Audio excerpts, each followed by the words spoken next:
नमस्ते दोस्तों, मैं हूं प्रदीप कुमार। आप देख रहे हैं डिजिटल मार्केट। वीडियो शुरू करने से पहले बता दूं कि ये वीडियो एक एजुकेशनल पर्पज़ के लिए है। अगर आप कोई भी फाइनेंशियल इन्वेस्टमेंट करते हो तो अपने फाइनेंशियल एडवाइजर से सलाह जरूर लें या फिर अपनी सोच समझ के साथ ही इन्वेस्टमेंट करें। अगर आपको स्टॉक मार्केट में कोई भी फाइनेंशियल लॉस होता है तो उसके लिए ये वीडियो रिस्पॉन्सिबल नहीं रहेगी। तो चलो दोस्तों, वीडियो शुरू करते हैं। आज हम बात करने वाले oriental tree mix limited stock के बारे में। ठीक है, अगर स्टॉक की सबसे बड़ी अपडेट के बारे में बात करें तो आज इस स्टॉक में आपको लोअर सर्किट देखने को मिलेगा। ठीक है, और जबरदस्त यहाँ पे आपको गिरावट देखने को मिलेगी। लेकिन अगर इसके 1 मंथ की बात करें, 1 मंथ के चार्ट देख के बात करें तो यहाँ पे देखो एक फ्लक्चुएशंस यहाँ पे देखने को मिल रहा है। ऐसा लगता है कि जो स्टॉक है वो एक प्राइस रेंज के बीच में फंस गया। अगर लास्ट ईयर की परफॉर्मेंस की बात करें तो ये स्टॉक ₹4.78 के आसपास चला था और ₹15.76 के आसपास गया। लेकिन इस बार ऐसा लग रहा है कि स्टॉक किसी प्राइस रेंज में बुरी तरह से फंस गया कि भाई स्टॉक में ना तो एक अच्छी खासी परफॉर्मेंस देखने को मिल रही है, ना ही एक अच्छी खासी गिरावट यहाँ पे हो रही है। कभी यहाँ पे जबरदस्त पॉजिटिव मोमेंटम देखने को मिलता है तो कहीं पे जबरदस्त गिरावट हो जाती है। ठीक है, पिछले 2 महीने से स्टॉक जबरदस्त तरीके से फ्लक्चुएट हो रहा है। इसके पीछे दो सबसे बड़े फैक्टर हैं, दोनों फैक्टर्स पे हम बारीकी से बात करेंगे। एक जो फैक्टर है वो भारतीय स्टॉक मार्केट का अपना खुद का फैक्टर है, और जो दूसरा फैक्टर है वो इंटरनेशनल स्टॉक मार्केट को लेके है। ठीक है, इंटरनेशनल मार्केट को लेके अगर इंटरनेशनल मार्केट की बात करें तो यूरोप की जो मार्केट है वहां से है। ठीक है, और अगर यूरोप की मार्केट की बात करें तो NYSE स्टॉक एक्सचेंज से ये दूसरा फैक्टर है, जहां पे वर्ल्ड की सबसे दिग्गज कंपनियां जैसे माइक्रोसॉफ्ट, गूगल जैसी कंपनियां ऑपरेट होती है। ठीक है, तो देखो इन्हीं दोनों फैक्टर्स के ऊपर हम बारीकी से बात करेंगे, बारीकी से समझेंगे कि आखिर इस स्टॉक में ऐसा क्या चल रहा है। लेकिन उससे पहले अगर आप वीडियो पे नए हो तो चैनल को सब्सक्राइब जरूर कीजिएगा और बेल आइकन को जरूर क्लिक कीजिएगा, ताकि जो भी डीपली एनालिसिस करके हम आपके लिए वीडियो लेके आते हैं उसकी नोटिफिकेशन आपको सबसे पहले मिल सके, ताकि आप स्टॉक मार्केट की हर इंफॉर्मेशन, हर पहलू से रूबरू रह सके, अपडेट रह सके, अपने आप को अपग्रेड कर सके। तो देखो सबसे पहले फैक्टर के बारे में यहाँ पे बात करते हैं।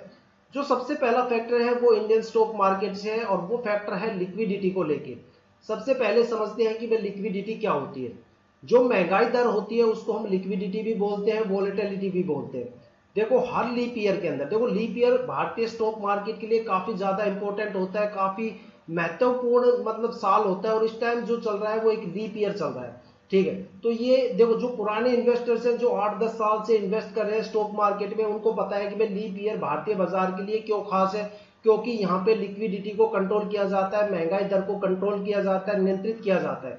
लेकिन जो नए इन्वेस्टर्स होते हैं जो पिछले 2-3 साल में आए हैं उनको लीप ईयर के बारे में शायद इतना पता नहीं है, इसलिए वो इस लीप ईयर में सबसे ज्यादा पैसे गंवाते हैं। लेकिन जो एक्सपीरियंस होल्डर्स होते हैं उनको पता होता है कि लीप ईयर में सबसे ज्यादा स्टॉक मार्केट गिरता है। कई बार तो स्टॉक मार्केट के जो अपर सर्किट है वो पोस्टपोन हो जाते हैं, या फिर स्टॉक मार्केट में जबरदस्त गिरावट का माहौल बन जाता है, एक सेलिंग प्रेशर वहां देखने को मिलता है। और जो सेलिंग प्रेशर है वो फाइनेंशियल कंपनी और म्यूचुअल फंड सबसे ज्यादा बनाते हैं। ठीक है, देखो जो महंगाई दर होती है उसको लीप ईयर में कंट्रोल किया जाता है, और महंगाई दर कैसे बनती है उसके बारे में बताता हूँ।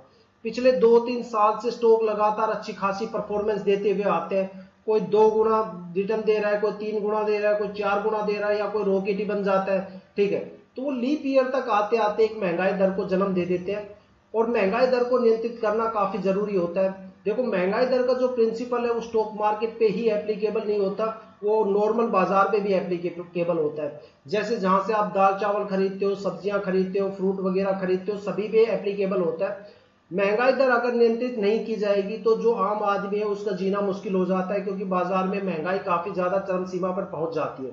ठीक है, तो लिक्विडिटी को कंट्रोल करना जरूरी होता है। तो जिन स्टॉक के अंदर सबसे ज्यादा लिक्विडिटी होती है वो लीप ईयर में सबसे ज्यादा गिरते हैं। उन स्टॉक में आपको जबरदस्त फ्लक्चुएशन देखने को मिलता है, जबरदस्त गिरावट देखने को मिलती है, और मार्केट में तंगी का माहौल बन जाता है। लोग इंट्राडे में काफी ज्यादा पैसा डबोना शुरू कर देते हैं। साथ में एक जबरदस्त लेवल का सेलिंग प्रेशर होने की वजह से लोगों के बीच में पैनिक होने जैसी कंडीशंस क्रिएट हो जाती है।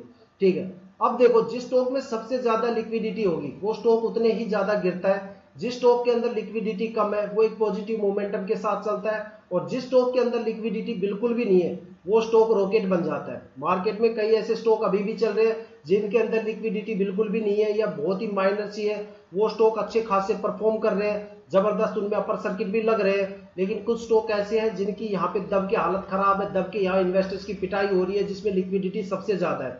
ठीक है, अब जैसे कि मान लो बात करते हैं एशियन पेंट हो गया, पेटीएम हो गया,